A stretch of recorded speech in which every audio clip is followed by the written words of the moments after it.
The Mexican Cession of 1848 is a historical name in the United States for the region of the modern-day southwestern United States that Mexico ceded to the U.S. in the Treaty of Guadalupe Hidalgo in 1848, but had not been part of the areas east of the Rio Grande which had been claimed by the Republic of Texas, though the Texas annexation resolution 2 years earlier had not specified Texas's southern and western boundary. The Mexican Cession was the third largest acquisition of territory in U.S. history. The largest was the Louisiana Purchase, with some 820,000 square miles, followed by the acquisition of Alaska. Extent: most of the area had been the Mexican territory of Alta California, while a southeastern strip on the Rio Grande had been part of Santa Fe-de Nuevo Mexico, most of whose area and population were east of the Rio Grande on land that had been claimed by the Republic of Texas since 1835, but never controlled or even approached aside from the Texan Santa Fe expedition. Mexico controlled the territory later known as the Mexican Cession, with considerable local autonomy punctuated by several revolts and few troops sent from central Mexico. In the period from 1821 to 22 after independence from Spain up through 1846, when U.S. military forces seized control of California and New Mexico on the outbreak of the Mexican-American War, the northern boundary of the 42nd parallel north was set by the Adams-Onis Treaty signed by the U.S. and Spain in 1821 and ratified by Mexico in 1831. The eastern boundary of the Mexican Cession was the Texas claim at the Rio Grande and extending north from the headwaters of the Jojo Rivera, not corresponding to Mexican territorial boundaries. The southern boundary was set by the Treaty of Guadalupe Hidalgo, which followed the Mexican boundaries between Alta California and Baja California and Sonora.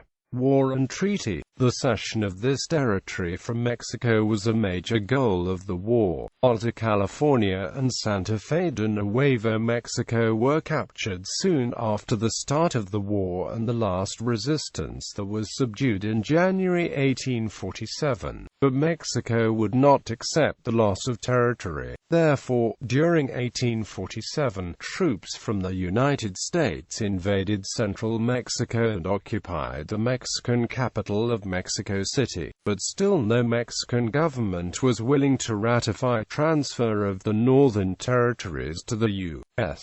It was uncertain whether any treaty could be reached. There was even an all-of-Mexico movement proposing complete annexation of Mexico among Eastern Democrats, but opposed by Southerners like John C. Calhoun, who wanted additional territory for the crops but not the large population of central Mexico. Eventually Nicholas Trist forced the Treaty of Guadalupe Hidalgo, explicitly redefining the border between Mexico and the United States in early 1848 after President Polk had already attempted to recall him from Mexico as a failure. Although Mexico did not overtly cede any land under the treaty, the redefined border had the effect of transferring Alta California and Santa Fe de Nuevo Mexico to the control of the United States. Equally important, the new border also acknowledged Mexico's loss of Texas, both the core eastern portion and the western claims, neither of which had been formally recognized by Mexico until that time.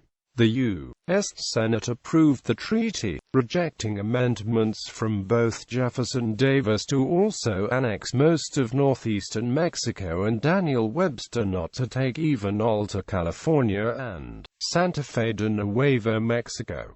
The United States also paid $15 million for the land, and agreed to assume $3.25 million in debts to U.S. citizens. While technically the territory was purchased by the United States, the $15 million payment was simply credited against Mexico's debt to the U.S. At the time, the Mexican Cession as ordinarily understood amounted to 525,000 square miles, or 14.9% of the total area of the current United States. If the disputed Western Texas claims are also included, that amounts to a total of 750,000 square miles. If all of Texas had been seized, since Mexico had not previously acknowledged the loss of any part of Texas, the total area ceded under this treaty comes to 915,000 square miles. Considering the seizures, including all of Texas, Mexico lost 55% of its pre-1836 territory in the Treaty of Guadalupe Hidalgo, for only 15 years from 1821 and the Texan Revolt in 1836. The Mexican Cession formed approximately 42% of the country of Mexico. Prior to that, it had been a part of the Spanish colony of New Spain for some 3 centuries. Beginning in the early 17th century, a chain of Roman Catholic missions and settlements extended into the New Mexico region, mostly following the course of the Rio Grande from the El Paso area to Santa Fe. Subsequent organization and the North-South conflict. Soon after the war started and long before negotiation of the new U.S.-Mexico border, the question of slavery in the territories to be acquired polarized the northern and southern United States in the bitterest sectional conflict up to this time, which lasted for a deadlock of 4 years, during which the second-party system broke up. Mormon pioneers settled Utah. The California Gold Rush settled California and New Mexico under a federal military U.S. government turned back Texas's attempt to assert control over territory Texas claimed as far west as the Rio Grande. Eventually the Compromise of 1850 preserved the Union, but only for another decade. Proposals included the Wilmot Proviso, which was created by Republican Party Senator David Wilmot, banning slavery in any new territory to be acquired from Mexico, not including Texas, which had been annexed the previous year, passed by the United States House of Representatives in August 1846 and February 1847, but not the Senate. Later an effort to attach the proviso to the Treaty of Guadalupe Hidalgo also failed. Failed amendments to the Wilmot Proviso by William W. Wick and then Stephen Douglas extending the Missouri Compromise line west to the Pacific, allowing slavery in most of present-day New Mexico and Arizona, Las Vegas, Nevada, and Southern California, as well as any other territories that might be acquired from Mexico. The line was again proposed by the Nashville Convention of June 1850. Popular sovereignty, developed by Lewis Cass and Douglas as the eventual Democratic Party position, letting each territory decide whether to allow slavery. William L. Yancey's Alabama Platform, endorsed by the Alabama and Georgia legislatures and by Democratic state conventions in Florida and Virginia, called for no restrictions on slavery in the territories either by the federal government or by territorial governments before statehood. Opposition to any candidates supporting either the Wilmot Proviso or popular sovereignty, and federal legislation overruling Mexican anti-slavery laws. General Zachary Taylor, who became the Whig candidate in 1848 and then president from March 1849 to July 1850, proposed after becoming president that the entire area become 2 free states, called California and New Mexico, but much larger than the eventual ones. None of the area would be left as an unorganized or organized territory, avoiding the question of slavery in the territories. The Mormons' proposal for a state of desert, seizing areas from portions of the Mexican Cession but excluding the largest populations in northern California and central New Mexico, was considered unlikely to succeed in Congress.